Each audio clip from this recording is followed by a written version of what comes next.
So Modi government കുറച്ച് വർഷങ്ങളായിട്ട് ഒരുപാട് പ്രോഗ്രാമുകൾ കൊണ്ടുവന്നിട്ടുണ്ട് അല്ലേ? ഏതൊക്കെയാണ്?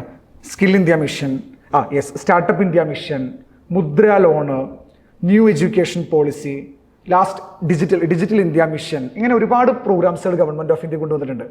എന്തിനായിരിക്കും ഗവൺമെൻറ് ഇത്രമാത്രം പ്രോഗ്രാമുകൾ കൊണ്ടുവന്ന് നിങ്ങൾ ശ്രദ്ധിച്ചിട്ടുണ്ടോ? അതിലൊരു one of the major reason എന്ന് പറയുന്നത് ഇന്ത്യയുടെ ഡിമോഗ്രാഫിക് ഡിവിഡൻഡ് എന്നുള്ള കോൺസെപ്റ്റാണ്. റൈറ്റ്? എന്താണ് ഡിമോഗ്രാഫിക് ഡിവിഡൻഡ് ഓഫ് ഇന്ത്യ? അപ്പോൾ നമുക്ക് എന്ത് ചെയ്യാം, ഈ കോൺസെപ്റ്റ് എന്താണെന്ന് പഠിക്കാം. റൈറ്റ്? ഡിമോഗ്രാഫിക് ഡിവിഡൻഡ് എന്താണെന്ന് പഠിക്കാം.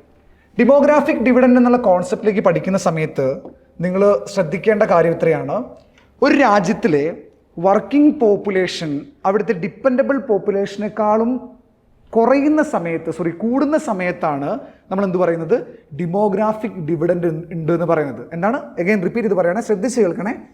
വർക്കിംഗ് പോപ്പുലേഷൻ ഡിപ്പെൻഡബിൾ പോപ്പുലേഷനേക്കാളും കൂടുന്ന സമയത്താണ് നമ്മൾ എന്ത് വിളിക്കുന്നത്, ഡെമോഗ്രാഫിക് ഡിവിഡൻഡ് എന്ന് പറയുന്നത്. നമുക്കൊരു ചെറിയ കണക്കെടുത്ത് നോക്കാം.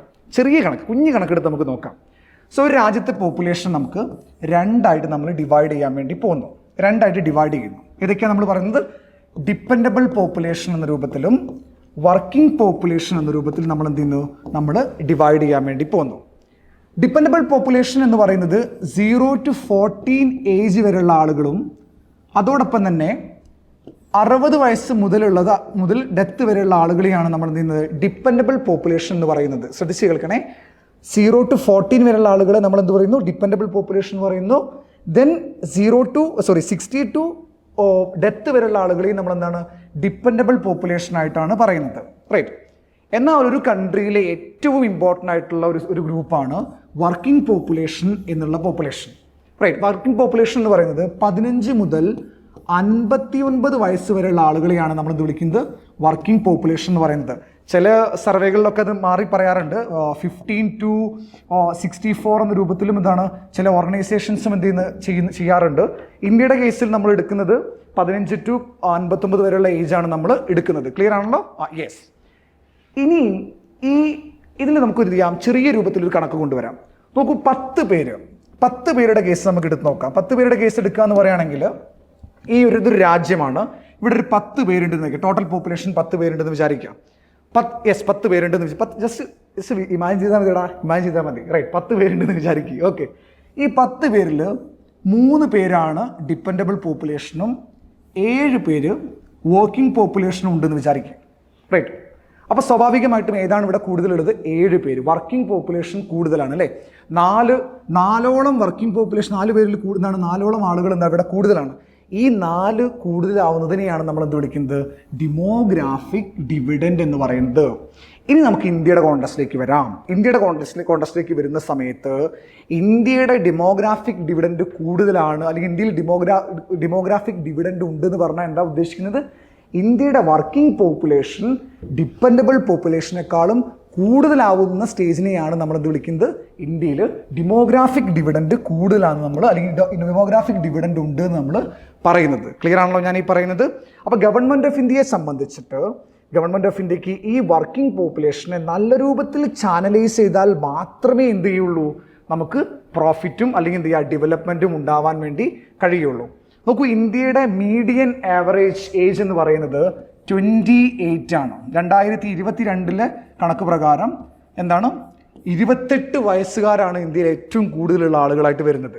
അതോടൊപ്പം തന്നെ ഇന്ത്യയുടെ മറ്റൊരു കണക്കിലേക്ക് വന്നു കഴിഞ്ഞാൽ 60%-ത്തിലും കൂടുതൽ, 68% ആളുകളും ഇന്ത്യയിൽ എന്താണ്, വർക്കിംഗ് പോപ്പുലേഷൻ ആണെന്നാണ് പുതിയ കണക്കുകൾ പറയുന്നത്. 68% ഇന്ത്യയിലെ ആളുകൾ എന്താണ്, ഡിപ്പെൻഡബിൾ പോപ്പുലേഷൻ അല്ല, എന്താണ്, വർക്കിംഗ് പോപ്പുലേഷൻ ആണ്. അത് തന്നെയാണ് എന്ത് ചെയ്യുന്നത്, ഇന്ത്യയുടെ ഏറ്റവും വലിയ പോസിറ്റീവായിട്ട് നമ്മൾ കൺസിഡർ ചെയ്യപ്പെടുന്നത്. അപ്പോൾ സ്വാഭാവികമായിട്ടും എന്ത് ചെയ്യണം, ഇത്രയും ആളുകളെ, വർക്കിംഗ് പോപ്പുലേഷനെ ഗവൺമെൻറ് എന്ത് ചെയ്യണം, ചാനലൈസ് ചെയ്താൽ മാത്രമേ എന്ത് ചെയ്യുള്ളൂ, നമുക്ക് ഡെവലപ്മെൻറ്റ് ഉണ്ടാവുള്ളൂ. അതിനാണ് ഗവൺമെൻറ് എന്ത് ചെയ്യുന്നത്, സ്കിൽ ഇന്ത്യ മിഷനും സ്റ്റാർട്ടപ്പ് ഇന്ത്യ മിഷനും സ്റ്റാൻഡപ്പ് ഇന്ത്യ മിഷനും ഡിജിറ്റൽ ഇന്ത്യ മിഷനും ഒക്കെ കൊണ്ടുവരുന്നത്. ഈ വർക്കിംഗ് പോപ്പുലേഷൻ നമുക്ക് എന്ത് ചെയ്യാം, നല്ല രൂപത്തിൽ ക്യാപിറ്റലൈസ് ചെയ്താൽ മാത്രമേ നമുക്ക് എന്ത് ചെയ്യാൻ വേണ്ടി പറ്റുള്ളൂ, നമുക്ക് ഡെവലപ്ഡ് സ്റ്റേറ്റ് ആവാൻ വേണ്ടി പറ്റുള്ളൂ. അതിൻ്റെ കൂടെ ഒരു കുഞ്ഞു കോൺസെപ്റ്റും കൂടി നിങ്ങൾക്ക് എന്ത് ചെയ്യാം, നിങ്ങളൊന്ന് ബ്രെയിൻ സ്റ്റോം ചെയ്യാൻ വേണ്ടി ഞാൻ ഇവിടെ ഇടുകയാണ്. ഗവൺമെൻറ് ഓഫ് ഇന്ത്യ 2047 എന്താവും എന്ന് പറഞ്ഞിട്ടുണ്ട്, ഇന്ത്യക്ക് എന്താണ്, ഡെവലപ്ഡ് സ്റ്റേറ്റ് ആവണം എന്നുള്ളതാണ് വിഷൻ ചെയ്യുന്നതെന്ന് പറഞ്ഞിട്ടുണ്ട് അല്ലേ?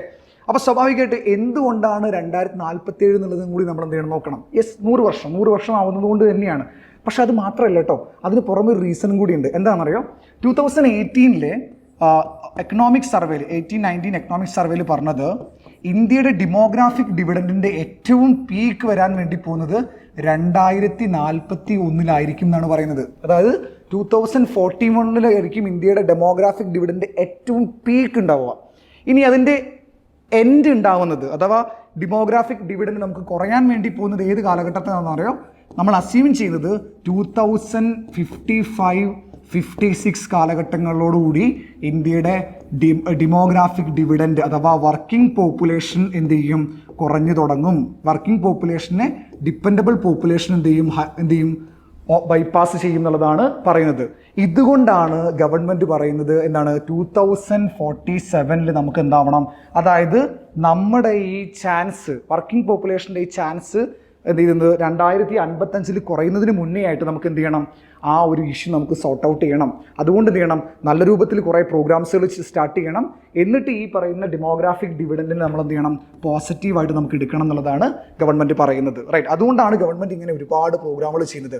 വാട്ട് ഇഫ് ഇനി എന്താണ് ഈ ഡെമോഗ്രാഫിക് ഡിവിഡൻഡിനെ അഥവാ ഈ വർക്കിംഗ് പോപ്പുലേഷനെ നല്ല രൂപത്തിൽ നമുക്ക് ചാനലൈസ് ചെയ്യാൻ വേണ്ടി പറ്റിയില്ലെങ്കിലോ എന്താ സംഭവിക്കുക, നമ്മുടെ സ്റ്റേറ്റ് നേരിടാൻ വേണ്ടി പോകുന്നത് വലിയൊരു ഡിസാസ്ട്രസ് ആയിട്ടുള്ള ഇഷ്യൂ ആയിരിക്കും ഫേസ് ചെയ്യാൻ വേണ്ടി പോകുന്നുണ്ടാവുക. അതിന് വിളിക്കുന്ന പേരാണ് എന്താണ്, ഡെമോഗ്രാഫിക് ഡെഫിസിറ്റ് എന്നുള്ളത്. അഥവാ ഡെമോഗ്രാഫിക് ഡെഫിസിറ്റുമായി ബന്ധപ്പെട്ട് നമ്മൾ ഒരുപാട് ഇഷ്യൂസ് ഫേസ് ചെയ്യാൻ വേണ്ടി പോകുന്നുണ്ട്. ഈ കോൺസെപ്റ്റ് ഞാൻ ഉദ്ദേശിച്ചത്രയാണ്. അതായത് ഈ ഡെമോഗ്രാഫിക് ഇഷ്യൂ നമുക്ക് നല്ല രൂപത്തിൽ സോർട്ട് ഔട്ട് ചെയ്തിട്ടില്ല എന്നുണ്ടെങ്കിൽ വലിയ രൂപത്തിലുള്ള ഇഷ്യൂസ് നമ്മൾ ഫേസ് ചെയ്യാൻ വേണ്ടി പോകും. അൺഎംപ്ലോയ്മെൻറ്റും ഹെൽത്ത് ഇഷ്യൂസും ഒക്കെ നമുക്ക് എന്ത് ചെയ്യുക വരാനുള്ള ചാൻസസ് വളരെ കൂടുതലാണ്. അല്ലെങ്കിൽ അത് നല്ലപോലെ നമ്മൾ ടാക്കിൾ ചെയ്തില്ലാണ്ടെങ്കിൽ വലിയ പ്രശ്നത്തിലേക്ക് പോകാനുള്ള ചാൻസസ് ഉണ്ട് എന്നുള്ളതാണ് പറയപ്പെടുന്നത്. അപ്പോൾ ഇതുകൊണ്ടാണ് ഗവൺമെൻറ് ഓഫ് ഇന്ത്യ എന്ത് ചെയ്യുന്നത്, ഈ ഒരു പ്രോഗ്രാം അഥവാ മൾട്ടിപ്പിൾ പ്രോഗ്രാംസ് ചെയ്തിട്ട് എന്ത് ചെയ്യുന്നത്, ഇന്ത്യൻ ജനതയെ എന്ത് ചെയ്യുന്നത് കുറെ കൂടിയും എന്ത് ചെയ്യുക, അപ്ലിഫ്റ്റ് ചെയ്യാൻ വേണ്ടി ശ്രമിക്കുന്നത്. ഇനി എങ്ങാനും ഈ കേസിൽ പരാജയപ്പെട്ട് കഴിഞ്ഞാൽ നമുക്കൊരിക്കലും 2047 എന്ത് ചെയ്യുക, ഒരു ഡെവലപ്ഡ് സ്റ്റേറ്റ് ആവാൻ വേണ്ടി പറ്റില്ല എന്നുള്ള പറഞ്ഞത്. അപ്പം ഡെമോഗ്രാഫിക് ഡിവിഡൻഡ് എന്നുള്ള കോൺസെപ്റ്റ് വളരെ ഇമ്പോർട്ടൻ്റ് ആണെന്നുള്ളത് ഓർത്ത് വയ്ക്കുക.